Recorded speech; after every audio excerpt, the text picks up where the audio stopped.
Good morning. Still morning. Back in action here. A few minutes before 11. We're a little bit early. We're going to spend some time with the Agency of Agriculture, Food and Market. So we have Secretary Anson Tebbets and Nicole and Amy in as well. And we're going to talk about their 2027 budget. Sir, the floor is yours.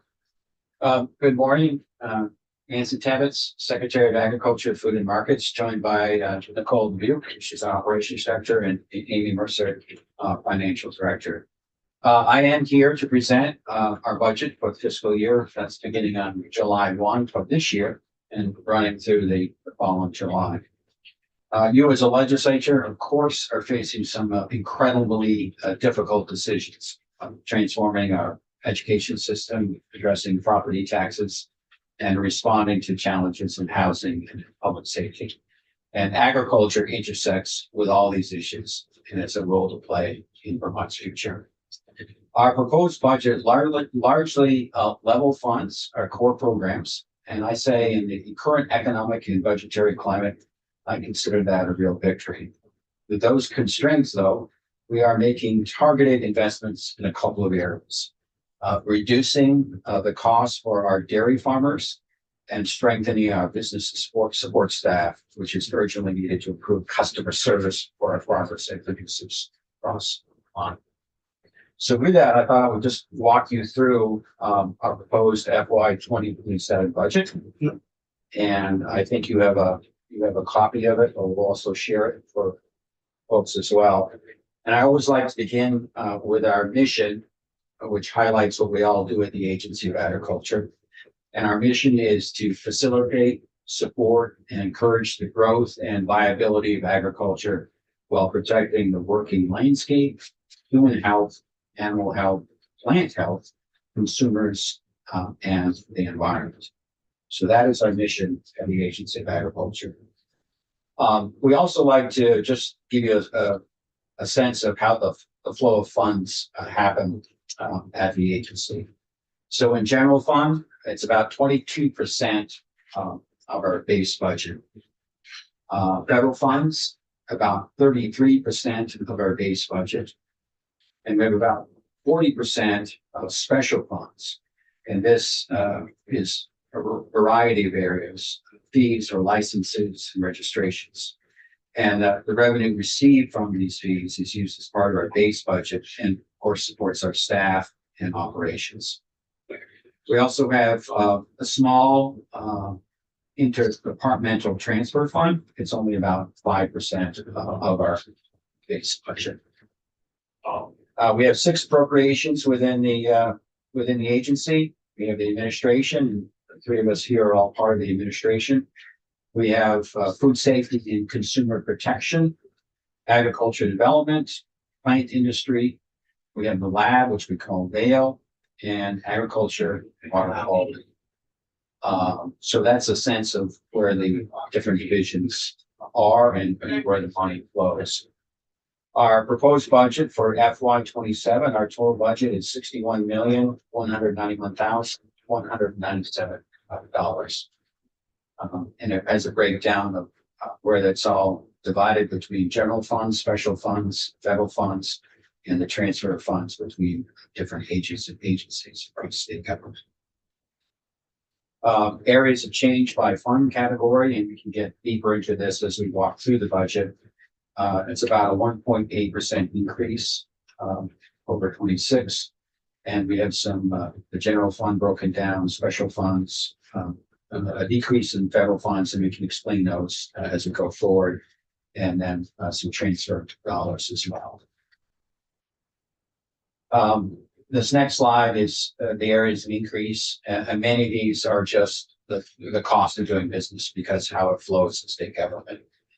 Retirement funds, medical leave insurance premium, a net increase in child care contribution, special funds, and we explain the clean water grants. That does look like a big number, but essentially that comes from the Clean Water Board and it's transferred over to us. So it's part of the budget process, but it looks like a large increase, but actually it's just it's sort of a normal transfer that happens through the Clean Water Fund.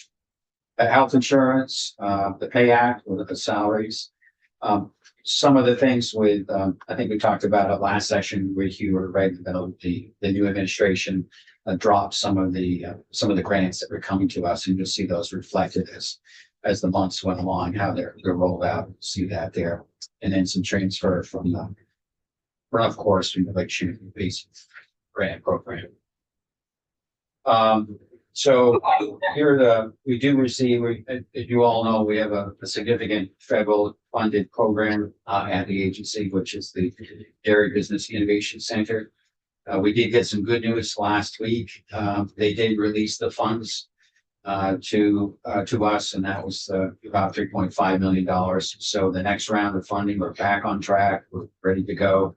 And that was released. And the Innovation Center serves Vermont, New England, New York, Pennsylvania, Maryland, New Jersey as well. So we got some good news. So we're back on track there. It was a little bit of anxiety waiting for that. Normally we would have gotten that maybe in October, but it's been cleared and we're ready to go, as well as the other innovation centers across the country in Tennessee, Wisconsin, California. So you see the breakdown of some of the federal funds that are going to expire or have been reduced. And some of the bottom one, the $1 million, is we're coming to the end of, I believe it's a 5-year grant we got from USDA and RCS. Yeah. So we're asking for one new position, and the Agency of Agriculture probably has the smallest business office in state government. He is a one of what, 4? One of 4. And we have reflected in some of the work we're doing. We are receiving more federal dollars. We've received more state dollars. So we think we need some more help making sure we take in the money and get that money out the door as quickly as possible for our farmers and producers. So that's the one ask, or one new position within the Agency of Agriculture.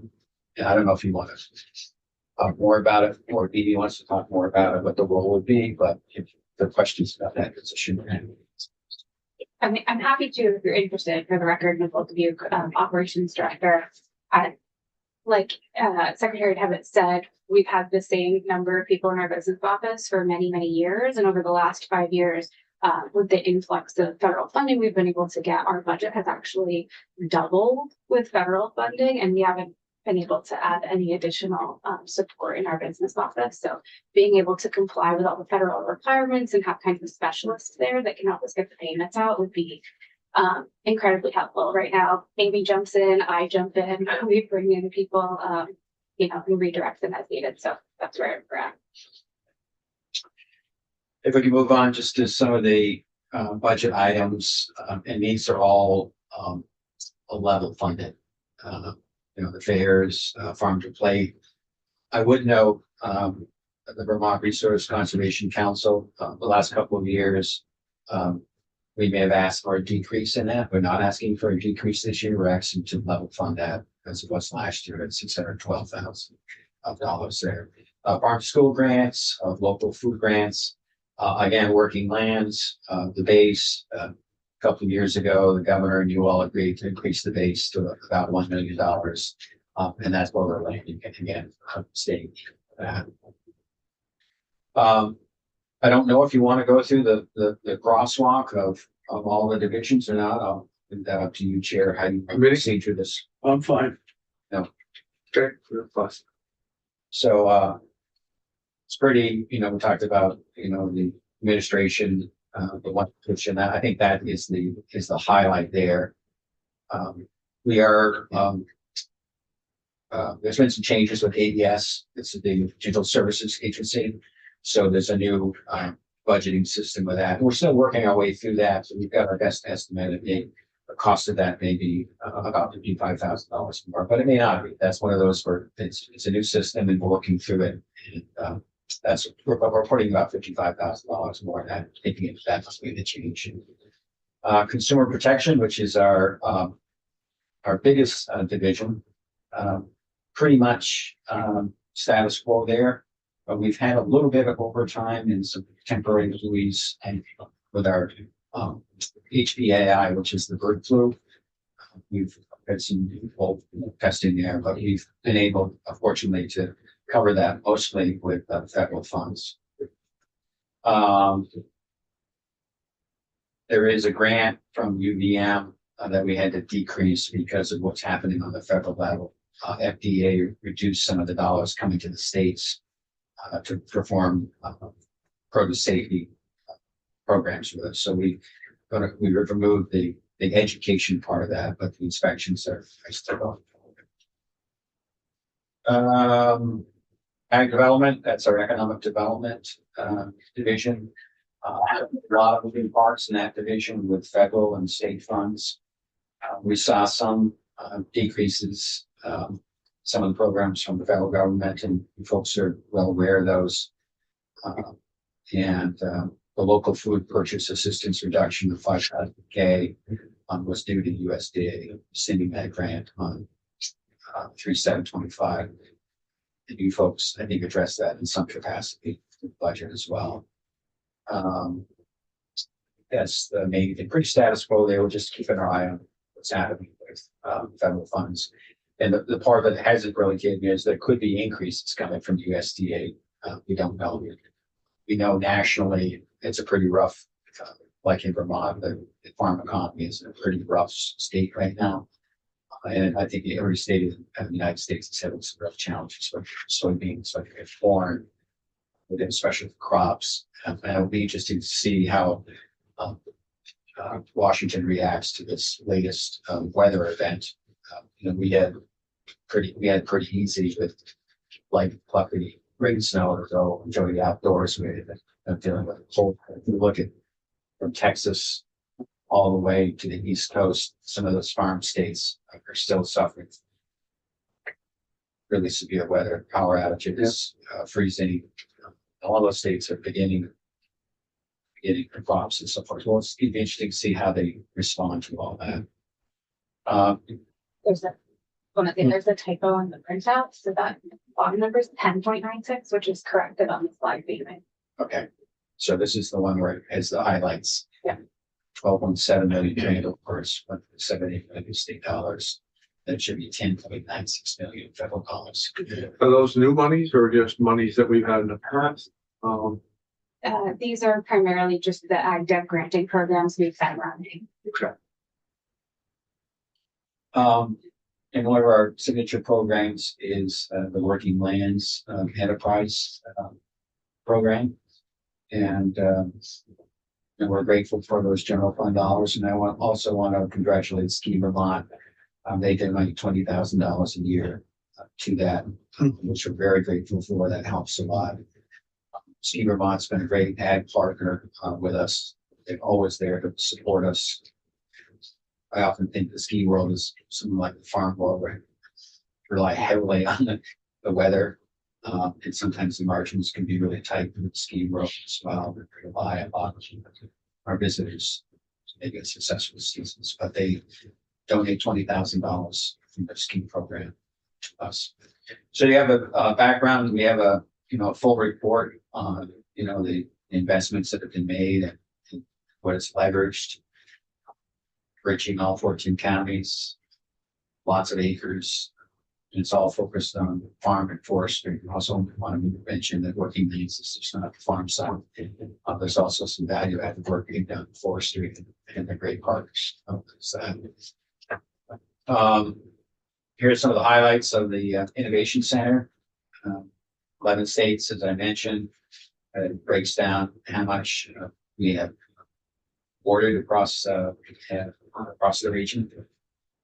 I think Vermont, we look at it, it's done quite well on this, but the other states have caught on and are really looking into this program. 375 applications, 29.3 million in funds requested, awarded about $13.4 million in funds. And this is going to everything from infrastructure on the farm or processing as well. So our farm community is very appreciative of this, and it's a program that works really well. We have a map, so you can see where it's all headed, and it's like Vermont, you can't even see Vermont. But we are the biggest dairy state in New England. New York actually took this program and modeled a state program after, because they figured out it was very successful. So they made state dollars and an infrastructure program that helps their farmers over there. And that we do have cabinet farmers. We have other Agamark has farmers in New York, so that helps the region as well as the New England. So that runs through that. Plant industry. We had dropped the word, you're not going to hear the word farm. You may remember when we called it farm, but we thought farm was a little too confusing. I can't remember. What is it? Public health and ag resource management. We thought, but it's really focused on the plains. We're going to go back to just call it the plant industry division. So just a name change. But you'll see some of the work we're doing there. We continue to work on our pollinator world, and working on our new creation of a bee survey grant, which we see as progress to make sure that we're paying attention to that world, how valuable they are to our agriculture, economy, and landscape. And moving on to the lab, which supports all the divisions and farmers across the state, pretty much status quo there. Down in Randolph, no big changes within their budget this year. And then Ag Clean Water Initiative. This is one that continues to make progress each year, working with P&R. We put out a full report on all the data and all the work that's being done, and farmers continue to make strides working through our clean water initiative, both at the Institute of Agriculture and farms.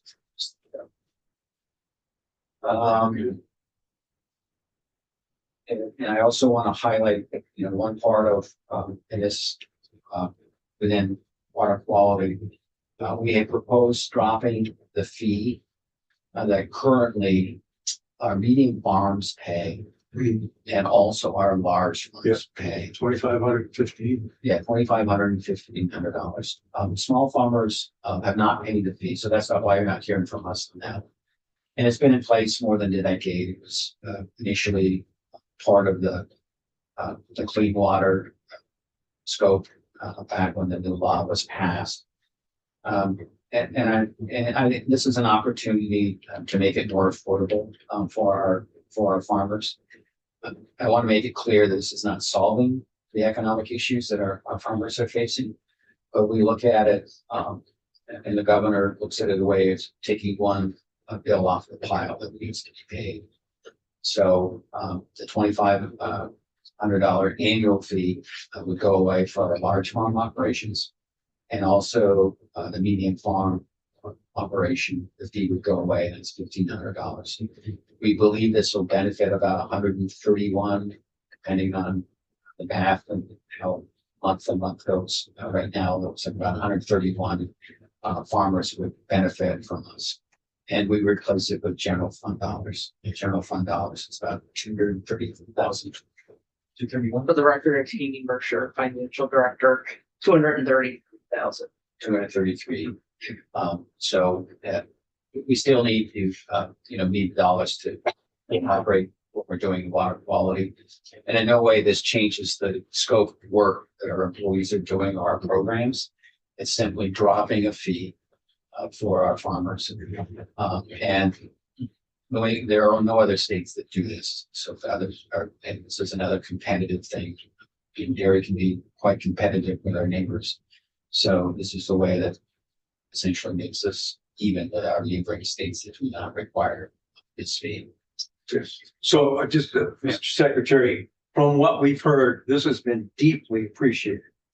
The farmers that have come in here and talked to us, some of them weren't even aware of it until the governor made his budget address. But it's kind of one of those little small things in a budget of $9.4 billion we're talking about 230, but it's one that really makes a difference for those 133 farmers. So, No, it's and the money they're gonna save is gonna be right out the door again. Yeah. So they're gonna, they may have this critical piece of equipment that they need to buy to be, it's just gonna be used. So it may help pay the veterinarian bill or health check or something like that. And we understand it's not, it's not gonna solve the bigger issues in the federal system of the pricing system of supply and demand and so forth. But we feel that the time is right. We don't control a lot of things in the dairy world, but we do have an opportunity here to at least take a bill off the pot. yes. Just wanted you to know they liked it. Okay, thank you. It's great to hear. I've heard the same thing as well, so that's nice to hear. I know you had it in last week. Yep. So that's kind of the budget. We do have, and Nicole, if you want to go through, we have some of our performance measures that are important, and Nicole is prepared to outline those. We can stay on the budget just a second Yeah. longer. Deeply concerned about the monies of the losing from the federal government. Is there a reason why we're losing monies? Is it political? Is it, what is it? Or is it just losing some over here and gaining more over there? Where are we at with the overall dollars, and what's your take on why we're losing that type of funding? Yeah, I think the one that was the biggest one that we lost was the one that purchased food from farmers, and then that was distributed back for those that are out of need.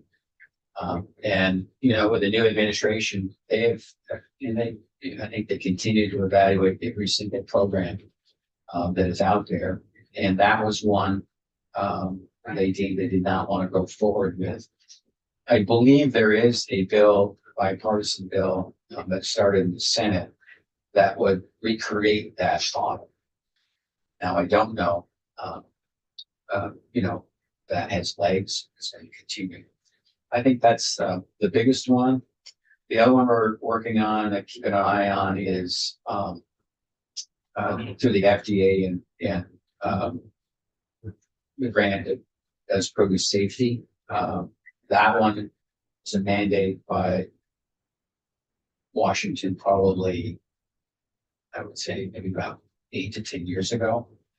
And they turned it over to states to do this. It stemmed from some really significant health scares from lettuce, California. It became apparent that there wasn't a lot of protections. So what they did is they essentially gave block grants to states to manage this, so we could go out and educate, but also inspect, where you're getting the water, where you're washing your vegetables. There's a lot of concern, my colleagues around the country, that they trimmed that one significantly. I think it was close to 30 to 40% they trimmed. We're not a huge produce state, but we have some really significant ones, really important to our food system. Well, that's something that we see here, and I think that there's no question that we feel that farming as a whole is under assault. But we see these emerging markets, these growing markets, as very, very important to agriculture in the third block, and especially because we have a focus now more than ever as far as growing our own food, sourcing our own food, and there's so many things that are being set up right now to keep that part of it going. We had great testimony today at the farm and just north of White River, Fairleigh, growing 38 acres, and they're doing everything that they want to do. They were very comfortable in the fact that they could expand if they wanted to, or they just didn't really need to. That life was good, and which is very good to hear. But we want to make sure that that's going. And then, of course, with the CSAs, we got John Ramsey's group coming in tomorrow out of Hardwick. I see those as emerging markets in these small rural communities that give everybody a chance. Again, I always reference Pete's Greens. I used to source vegetables out of his family garden, and now he's one of the largest organic producers in New England. We want to make sure that those people still get a chance to do what they want to do. We see that as the growth in agriculture. So very discouraging to hear, money is being, taken away. Yeah, Those areas. tremendous diversification going out, innovation happening in the farm world. You're absolutely right. Fruits and veggies, just incredible what they're doing. You know, with some of them probably are pretty close to starting some of their veggies already inside, and that infrastructure is pretty expensive. And then heating that goes with that, and so forth. And then a lot of them, you know, statistics, we had that drought last year, so a lot of our fruits and veggie people were there. Got hit hard because of the drought conditions, which you're absolutely right. It's one of those that we want diversification, and you can see the CSA world turning to growing flowers. We have a couple of significant flower operations that are eating tulips right now to various places through the CSA package and dropping them off at retail operations. And they're part of the ag economy as a seed. It's bringing, you know, they're transforming these, but they, you know, it takes a lot of innovation, hard work, and sort of figuring out how to get a tulip to blossom right about now, and have it delivered for 8 weeks straight. But they've got it down in that particular world. Got hit with some tariff issues because they're getting a lot of it bulbs out of Europe. So they're, but all that kind of stuff is happening. And we're now be able to get fresh fruits and vegetables, you know, 12 months out of the year, as well as other things that bring joy to us. I think we all could use some tulips right about now, in January. So none of us in this room, with your exception, get a seat at the cabinet table. But from what we heard, the governor had asked his agencies to limit the growth to about 3%. That's the number that we heard. So congratulations, if it's really 1.8% in the agency of ag. I don't know if there was, like, I shouldn't probably say this way, but a contest to see which agency would come out with the, you know, the best result. But I'll tell you what, if the whole state had gone up 1.8% with education and everything else we've been talking about, this would be a lot more pleasant session for sure. Yeah, and you know, and I think, you know, Amy Murphy, she doesn't, you know, we didn't have to do any cuts, which we were pleased with. Yeah. But we do rely, I mean, we're only a small percentage is general fund. So that maybe is why we're able to maybe be more successful and easier on us than other agencies who don't have that.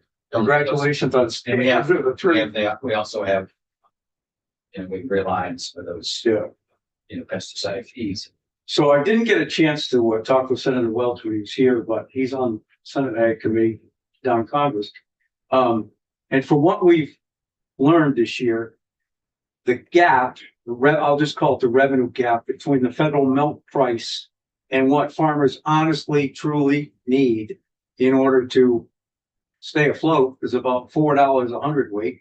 I mean, the federal thing is 16 and change, and they need about 20 and a half, maybe 21. So that's a big gap. I know it changes monthly, the price itself, but I wanted to at least speak with Senator Welch to urge him to continue to see if we couldn't kick that federal milk price up a little bit. And the insurance program is important. So I would encourage, you know, all farmers, and I think to sign up, we'll continue on that, and get more details on that. But that's the one that kind of can fill in the gaps between the feed formula and the price of milk. And I think, you know, Vermont's had a pretty good return on investment on that. You know, it's an insurance policy, so there's a premium that has to be paid. But I think the sign up rate has been, you know, somewhere up to the 85% for that. So we'll be messaging to our farm community to keep your eye on that USDA one. We were pleased that Senator worked with a Republican senator from Kansas to get full milk. Are we just going to bring that back in schools? Which was a heavy lift. And that was a decade of discussion but he worked closely with Kansas and his colleagues. And I think I already got a text from a producer that does on-farm processor that had already made his big gallon for schools. Milk, I want to call them like they call them, not they, whatever the containers dispensed. He was getting excited because they're going to go back into the schools. And my visits to schools and cafeterias, most of the kids will tell you that there's two things that have to happen. One, milk has to be served cold and properly, and then it has to taste great. And I think most people would argue that a whole milk tastes better. And there's some evidence nutritionally it's better. So hopefully, and institutions are a big part of the dairy world, and hopefully that'll be picked up. We'll get a new generation of milk drinkers again, and there's some indication that particularly on the culture side, that Americans are really into yogurt, butter, whole milk again. If dairy was created today, it'd be called a superfood. And I'm very discouraged that we allowed the attack for 20 plus years on that industry. And I don't think it was people who were really interested in people's health so much as it was to promote other things other than dairy. And I hope we don't let that happen again. Yeah, and we've got some incredible processors in this state. We have down in Brattleboro with Commonwealth. I had a chance to visit them. They make Cities, Cities brand of yogurt, which is very popular. That plant is running 7 days a week. 3 shifts, and all the cities is being placed. And they're challenged with some areas that energy is a big issue with some of our processors, the cost of energy speaks to that, but there's some incredible processors that, it's from our Ferndale with goat cheese, and butter, and Abbott, and cherries, and it's micro, small batch ice cream makers that they're really island ice cream is taken off. Also, they went for jams, but they're up and down a lot of food. And then, but all that is, they're dealing with many of the issues that you're dealing with, outside of just ag centric is also doing business, property taxes and labor and all that stuff. Yeah, we're encouraged by the whole milk discussion. And that just a whole while, but here we are. Didn't mean to put you off, Nicole. No, you're good. Excuse me. The next section is our programmatic performance measure, which is part of the budget. And I'm happy to run through them all quickly, or if you have specific ones that you'd like to talk about, pause. Do what you do. We'll butt in as we see something we like. Okay, sounds good. So the first one is our produce program in our agricultural development division. The objectives here to help Vermont fruit and vegetable growers implement on-farm produce safety practices. This is outreach, education, technical assistance, and financial assistance. Ensure compliance with the FSMA, the Federal Food Safety Modernization Act.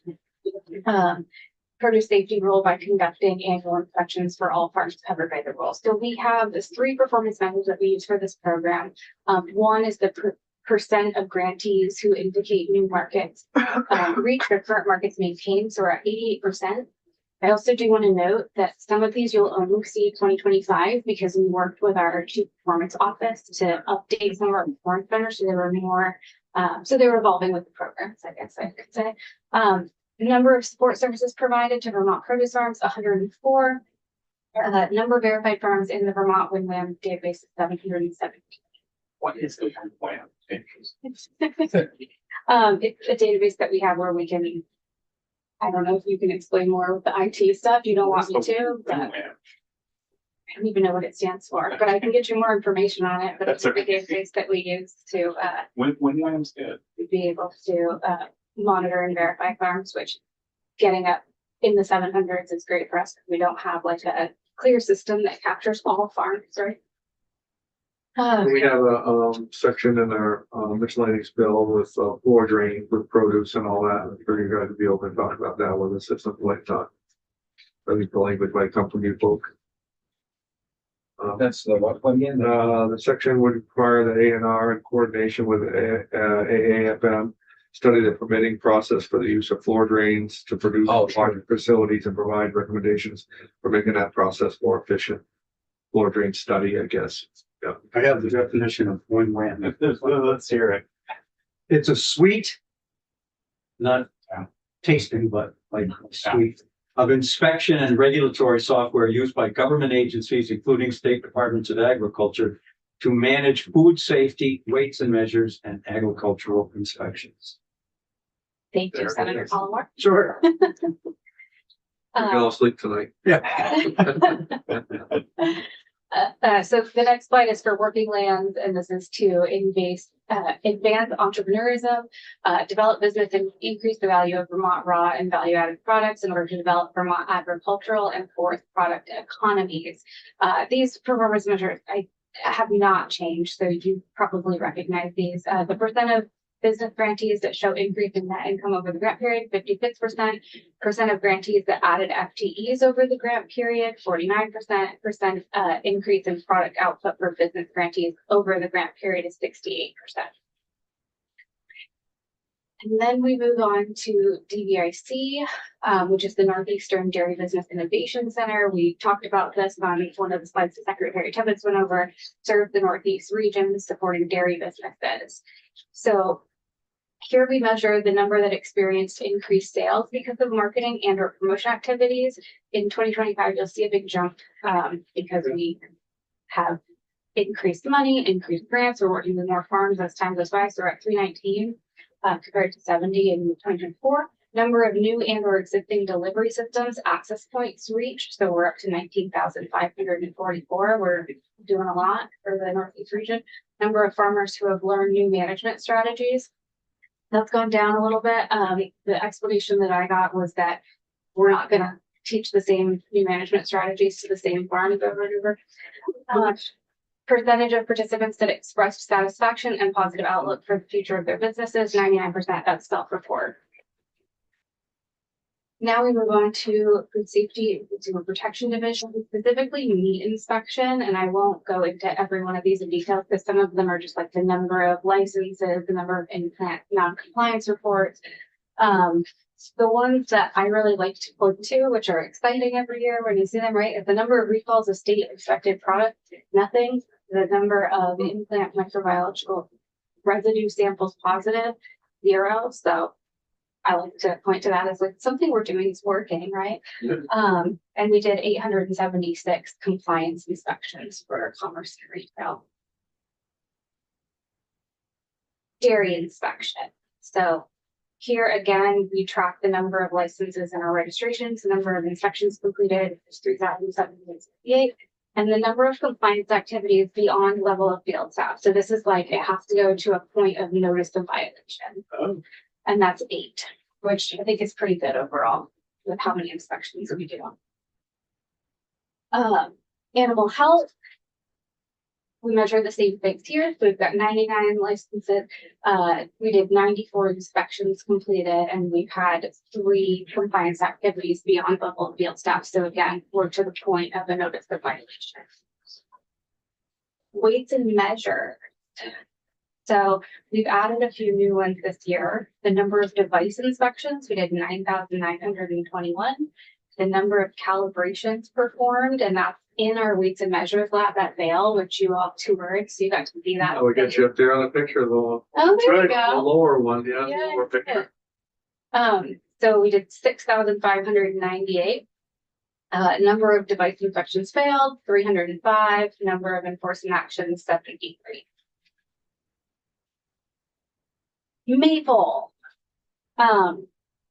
So number of consumer complaints resolved, 1. We are now up to 30, which when we say license registration permit here, we're talking about the packers, like the large folks that are kind of collecting all the syrup and bottling it right out. We had 28 before, we're up to 30. We've completed 16 inspections. Our plan is to do those inspections every other year. So we're right on target for getting to half. Percent past retail inspections, 66. Number of retail enforcement actions, 28. And then we put this one in here, because we need to have every program. But this is cool country of origin labeling. Really, this is like complaint based. Somebody calls us and doesn't, wants us to look into if like the country of origin is correct on the label of something. And Tucker, our director of food safety and consumer protection, will go out and do a review, and the percentage of assigned reviews completed is 20%. So he has gone out and reviewed all of the complaints that we've gotten, which are not a lot. By the way, that's not like a huge point of contention for people. Okay, so then we move into produce safety inspection specifically, which lives in the food safety consumer protection division versus the produce safety kind of education is an ag dev. So number of produce farms verified in inventory, 717. As you know, that matches WinWham. We all just learned that. Number of inspections, 15. Number of consumer complaints resolved. And then we didn't have any in fiscal year 26 or 25, excuse me. Number of enforcement actions, 5, and percent passed the inspection, 47%. Plant industry, previously farm. So I will read the objective because it's new for them and they spend a lot of time on it. So plant industry is the cultivation and protection of crops, ornamental plants, and landscapes. The plant industry division regulates pesticides, protects against the spread of plant pests and diseases that can harm the environment, registers producers and distributors of plant fertilizer, regulates seed distributors, and registers and inspects apiaries. So apiary registration and inspection program. We looked at the percent inspected with regulated disease and found 0. And these are in a calendar year, by the way. Beneficial products registration, percent in compliance on first sample analysis for Vermont manufacturers, 65%. In the certified applicator registrations, percent passing exam on first try, 66%. Then we have in feed products registration, the percent in compliance on first sample analysis for Vermont manufacturers, 77%. Mosquito control, the number of mosquitoes collected and identified was 89,179 last calendar year. Get them all. I wish. In the plant nursery inspections, the percent inspected that received stop sales was 10%. I think that's pretty good. Pesticide use compliance, percent of inspections resulting in enforcement, 57%. Then we move down to the lab, Vail. So the number of completed analytical tests for clients provided by Vail in 2025, the number is up to 35,489 from 32,925 last year. The number of unique Vermont-based projects who rely on Vail's analytical services for essential environmental monitoring, consumer protection, animal health, and regulatory compliance, which is not just us, but also the Agency of Natural Resources, is 90. Then we move on to water quality. These performance measures have not changed. We've been using these for several years now. So the number of regulatory farm visits is up to 375. The number of non-regulatory technical assistance visits is up to 2,000. Acres of production area inspected went down slightly, but not really a notable change from the previous year. Percentage of compliant production areas by acre, 70%. Number of educational events, we did 186 in 2025. And the value of on-farm communication investments, so all the granting programs that we run in that division valued $8,209,672. And then we get into our carry forward slides. If there's a specific line that you want to talk about, happy to do that. Really, the overarching theme on these slides is that all of the funding that we have here is obligated into like executed agreements at this point. We're just kind of working through the multi-year projects. But I want to look to Amy. Is there any specific notes that we have on some of the lines? There's, I think, messages, there's nothing to sweep. For those that follow the appropriation process, there's nothing to sweep. The line has been clean. Well, you're lucky we don't have a repo. Yeah. We're in committees, as a blanket where there are repo committees. So. So I will note that we do have a note in here that there's 27,975. That's funds set aside for the Pay Act, but the rest of this is really all granting programs where the funds are sitting in executed agreements. But they're multi-year projects.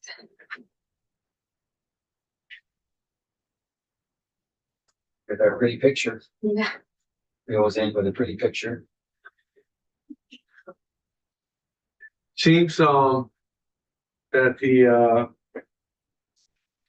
it seems that the, organic milk market is, kind of readied itself a little bit. It has in the, haven't checked in the last month, but the theme was they were searching for milk. So here we go. It seems like we've gone through another cycle. So that, as you know, the organic community, they're under contracts. So they have a contract, so they don't have the ups and downs of the federal system. But there is, its costs, I think, are still there. Whether the costs of, production of, feed, the drought, and particularly the drought, some of our grass-based operations probably are heavily impacted by that, and the feed and so forth. We have a contract. The processes will tell us that a couple of major processes, they're searching for organic milk. I heard through the grapevine that the producer, we just got $31 per hundred, versus 60, whatever it was, for conventional, so. And the challenge is there are some that, may want to convert, but it's a process that takes a while Yeah. for conversion. And then, the cost of animals on both sides of the equation, whether it's conventional market or animal market, animals are very high. Yeah. And I think that has been the motivation for some people exiting the business is the animals were pretty high. There was a time as another farmer wanted to take them on. So it's been an interesting dynamic. But we had a lot of organic milk for a while off the pandemic, and now we've gone back to they're searching for more. And I believe they've offered some incentives to some farmers to either put on more animals or try to increase production. Thus the supply and demand. Yeah. Is there anything that, you wish we would do different as far as a committee is moving forward? Are we, would be responsive to the agency? Is there anything that we should be doing different? Yeah, I think we're it's just a really challenging time for all sectors of agriculture, and all of our monitors, and affordability is a big issue. Cost of energy, the cost of supplies, etc. A lot of that is a lot of it's out of our control because of markets. But I just say, we're in a position we don't want to ask our community to do more than they're already doing. And that could be something on the regulatory side. They're going to ask me to do one more thing. This may be not the time or the place. We've got a plan going forward. So I think that's our message. And, if we can lighten the load on those fees for about 131 farmers, I think that will be significant. And we'll continue to work on customer service, and we don't know what the next few months is going to bring. We still think we were talked about the drought and the impact of that, and it's something to keep our eye on. And whether we do have that 23 and 24 agreement that should be coming this year. I think we've been here too many times saying that, but been a challenge just negotiating with USDA on that. But we're getting very, very close. Yeah. The goal is to beat on that, and hopefully, so those dollars will be coming to the agency. And those So you had it as a deficit in there of 3.5 million, but it's not 3.5 million that you've got, but we're still 3.5 million behind. It's 3.5 million that you haven't gotten yet, but you heard it's coming.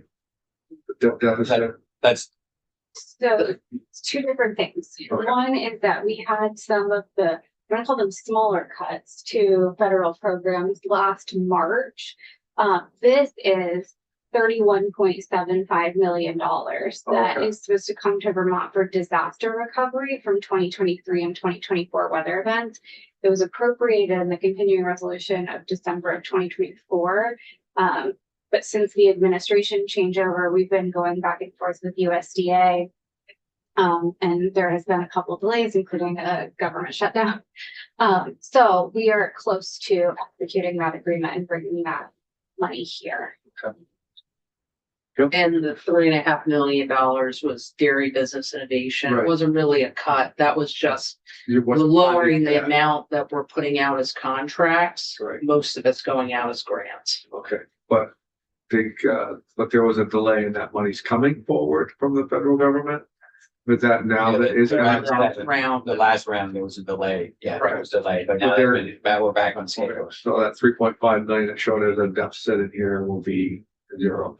Well, so the 3.5 million, we're showing it as a decrease in the number of contracts because we're using grants instead. So it was actually like net neutral. We didn't lose money, but there was a delay in DBIC giving us the next round of funds. Normally, I think we hear in October, November, and I actually just signed and accepted the funding about a week ago. Well, cool. Committee? We're gonna be leaning on you guys, as you know, because most of all the language came from you folks, or the vast majority of it.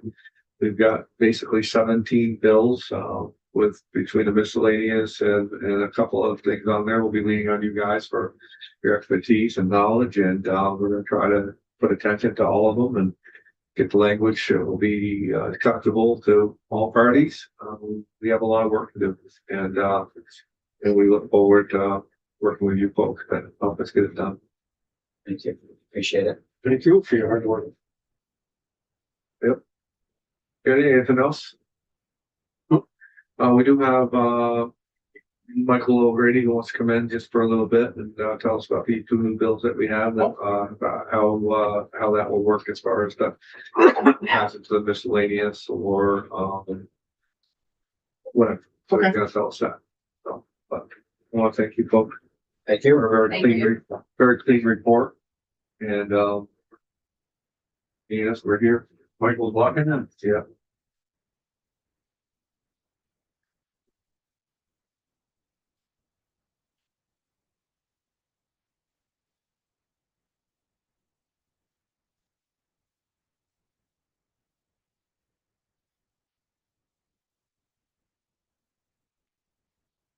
It is possible for me to hand it right to Michael, or they have to go through the process.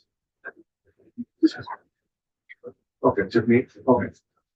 I guess, then we'll go on. I just straight carried my laptop. I think so.